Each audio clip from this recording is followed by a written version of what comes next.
Hello, Patricia O'Connor and Frida Darcy here. You good? You good? She's good. And today I'm in front of camera. A couple of reasons. One, I thought I would give a quick little talk about what we have going on and what we're about to embark on. And two, as promised, I stepped it up only slightly and got a tabletop tripod for the camera so that I can go hands-free for some things. This will come in handy later whenever I start pruning back the coastal oak, which I was threatening to do in the last video. I probably will. I've decided to give it's putting out shoots all over it right now, and I'm letting the rest of that come in to see if that'll help me to decide what gets cut back. In other words, if I don't cut something back and it puts a couple of shoots on it, then I'll keep it. If in a week or two it hadn't, probably not that long. I probably won't give it that long because the rest of it is almost through filling out, or at least showing me what sites are going to come out.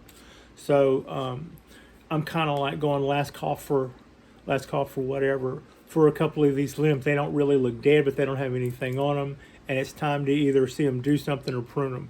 And whenever it comes time to do that, which will be soon, I'll bring that tree in, and because I have this new tripod system, I'll be able to do that on camera, and I'll probably edit that one, and it'll take me a little bit longer to hash through that. So far, all of my videos have been handheld shoot and post, like you didn't already know that.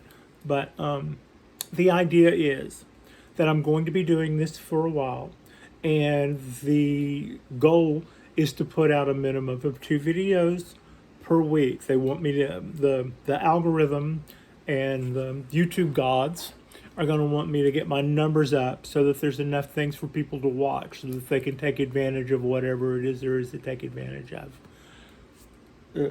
And then otherwise, at some point, I'll probably still be doing 2 videos a week after we've monetized and all that kind of stuff. But we will be editing our videos, so I probably won't be doing 2+ videos a week. I'll probably be doing probably take me a little bit longer to do each video, so I'll probably just keep doing the 2. Now, as far as that's concerned, I'm pretty excited about all of that, and I think I've got enough things to talk about that I shouldn't bore anybody for twice a week doing these guys, and otherwise I'll look forward to seeing how this journey takes us. And I'm always doing research, and I'm always trying to find out. Oops, I just unplugged the phone. I'm always trying to find out new information about the trees that I'm growing and head off any problems. And so I thought it would also be a good time to talk about maybe some of the things that maybe mistakes that I've made in the past year. I think that for the most part, I did pretty good with our trees. We didn't kill anything, and there were some things that I can say, well, that's got dieback. I probably could have headed that off here or there. There's probably always going to be that. In some cases, I probably feel worse about it because you take things upon yourself which sometimes don't have anything to do with you, and that's what experience is. But then also experience is catching your mistake the moment you repeat it. So as long as you live to fight another day, there's that. But to that end, I'm always learning. The other day, for instance, I was watching something from the state. It was a state video on cypress trees. Evidently, in Louisiana, the bald cypress is their state tree, which I guess seems kind of obvious.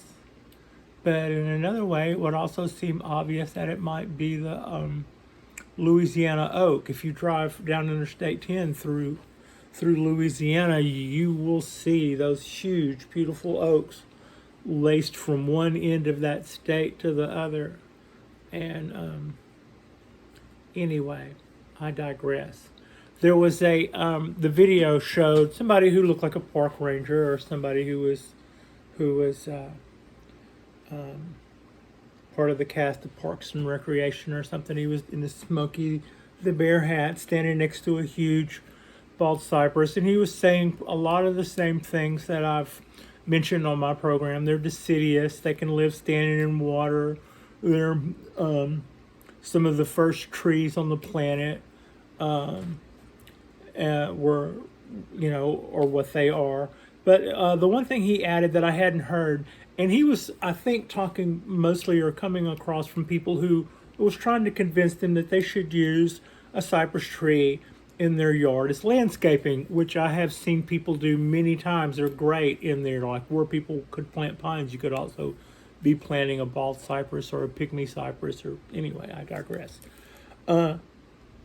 He was talking about spider mites and said they don't really hurt the tree if the tree isn't so large that you could treat it by standing next to it, or you could stand on a ladder, that you might, but otherwise the tree will fend them off fine by itself. I think that would be like saying by the time you find out you have them, you will already have rust on your leaves, which is the sign that they've been eating the underside of the leaves, and that's not going to go away. On those fronds are not going to overcome that, and it'll probably get rid of them itself before the next flush of leaves comes out.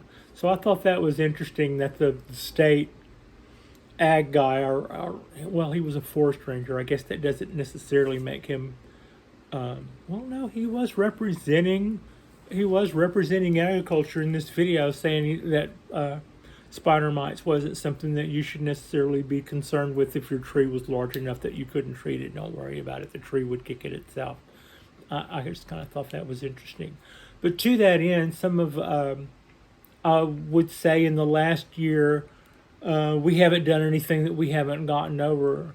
But in about July or so, I brought the large cypress trees off of the perch that they were on the rail, and I brought them down lower. And then it took me about a week to get a light hung over them. And then it took me about 3 weeks to get what was probably adequate light. And I think in that time, I probably stressed them, and I probably stressed them for longer than I realized. So just be aware. This wasn't something that killed them. They just got stressed and they went dormant. I was looking at a solid month where everything was still green, everything was still hanging out.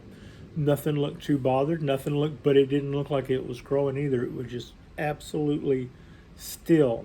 So it switched back on since then, and there's signs of we're just rolling right along. And it wasn't sometimes, our trees will go dormant during the summer. A lot of trees go dormant twice a year. They go dormant in the dead of winter, and they go dormant during the heat of summer.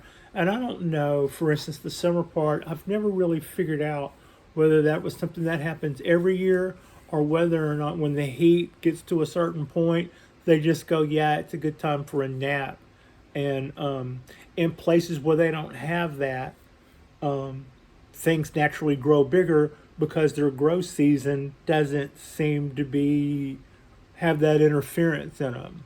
So, people go, wow, those California trees, all that California stuff, it really grows really well. Well, it might be that it's not just the sun, but it's not the incredible amount of heat that other places get that helps those.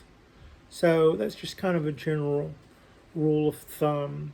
About a month ago, I topped one of the cypress trees. I thought I would show you now what it's done in response to that, and I'm happy to see it. And now we'll take our little gig and go out on the on our balcony and see what's going on.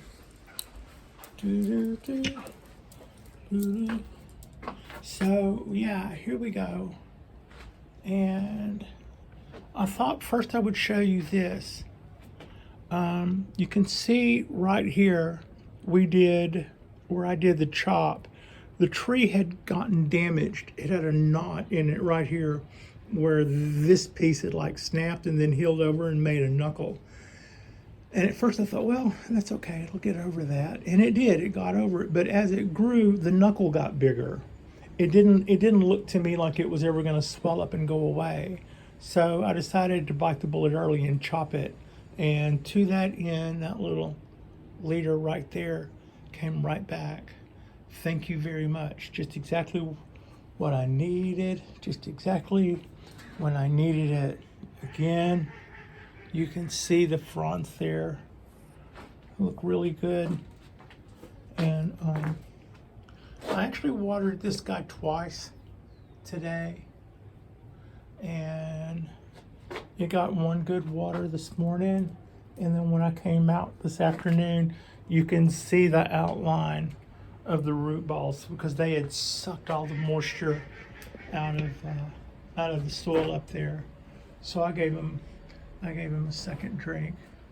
And a couple of nights ago, I brought in the Cork Bark Oak, and I made decisions over some of the branches, but not all of them. See, I've still got 1, 2, 3, 4, 5, 6, 7, 8 branches right there. Come on, Pat.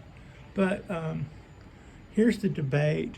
This thing is making bark and about ready to start looking really tree-like, but it is so straight. And I'm gonna cut it. I think I'm gonna cut it and replace it with that, or maybe one of these guys. This died back. You can see the putty there. This died back. So one of these guys can be its replacement, or this can be its replacement. And that'll give us the balance that we have back from that. But I always wondered about this. This whole branch was long and didn't have any movement in it. And that was where I thought we would get some movement with some branches, but it died back. But this is starting to get bark on it and starting to get aged and stuff. But at the end of the day, that's absolutely straight. It's straight as the board. So I thought, well, maybe at least cut it off to there, and then maybe it'll fork off and it can be, because you've got years invested in it. But otherwise, this may have been, it occurred to me, and it didn't occur to me early, it just occurred to me the other day, that the person who had this tree before me that was training me did put nice movement in all of the other branches except that one. And I went, well, maybe you didn't know a sacrifice branch when you saw one when you got this tree, and it never really occurred to you to question that. But I'm glad about all the choices we have here. I'm going to be able to balance this back. I'm going to be able to pick this down to one main one, cut it and wire it and trim it and make it look like stuff. I'm going to be able to replace this one with one of these guys. And that died back. That was actually dead when I brought it home. I had to remove some things that had died back on it when I got it. So that's what's going on with the Cork Bark Oak. And right now I've done enough, but that's what I'm kind of like future plans. But it looks good. I mean, it's got buds all over it. I mean, it's September and it's got buds all over. But it's an evergreen, and it changes its leaves out every year about this time. It usually doesn't have the dieback that it had this year, but yeah, it does do that. And this is our Dawn Redwood, and it's still slowly but surely I don't know. I don't know if the same thing that was hurting my other trees was what hurt this, or whether or not. You know, I would say one of my mistakes is that I move my trees around too much. I'll put, like, for instance, I put that tree over there originally because I decided it got the most light longest there. And then it moved because it got windburn and started having dieback. And then it moved over there to go underneath the grow lights and out of the sun. But the thing has been moving up and down the bench, and I probably, it's like if you see it falling into shade, then if you move it to the other end where the light's longer, then you go, okay, that'll be its new permanent home. So it's not like I'm just moving this willy-nilly because I'm bored with it. I'm trying to find their spaces, and that's probably not a good idea because the tree just gets settled into one space, and then you move it like even the cypress trees. I don't think they were really crazy about being moved from up there down to there, and then me taking a week off before I got any kind of light at all hung over them, even though they would have had quite a bit of ambient still. I think that stressed them, and there's tough, but but just because something's tough, that doesn't mean it's not having to deal with it. And but it dealt with it. I mean, you can look, all the green coming out here is just so pretty and so hard green. And I'm really glad that little shoot there.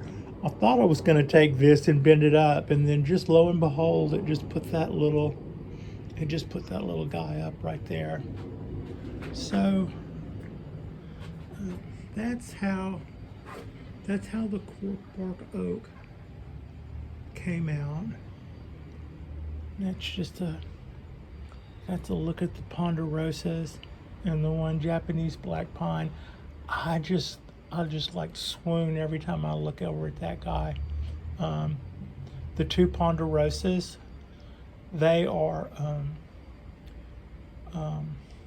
from Deadwood, South Dakota. That's just bizarre. Deadwood, South Dakota. Yay, Deadwood. So that's the guy that I said I'll bring in a little while. And it'll come a time to make a decision over branches that are bare. It stopped having the dieback. I've stopped having to pick leaves off of it.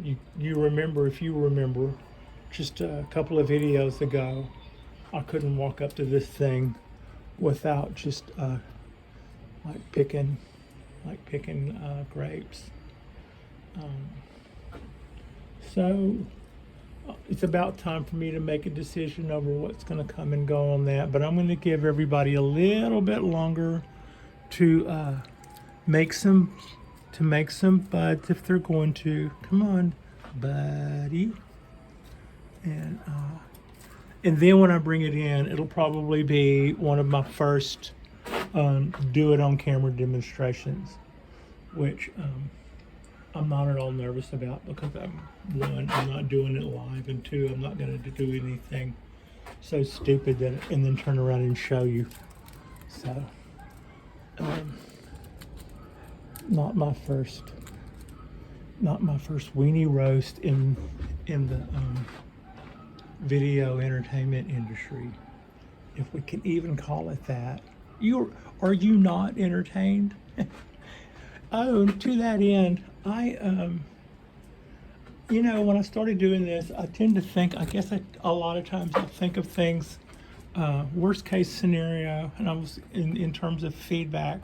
And I just want to say that what I hadn't counted on was the very positive support that I get from you guys.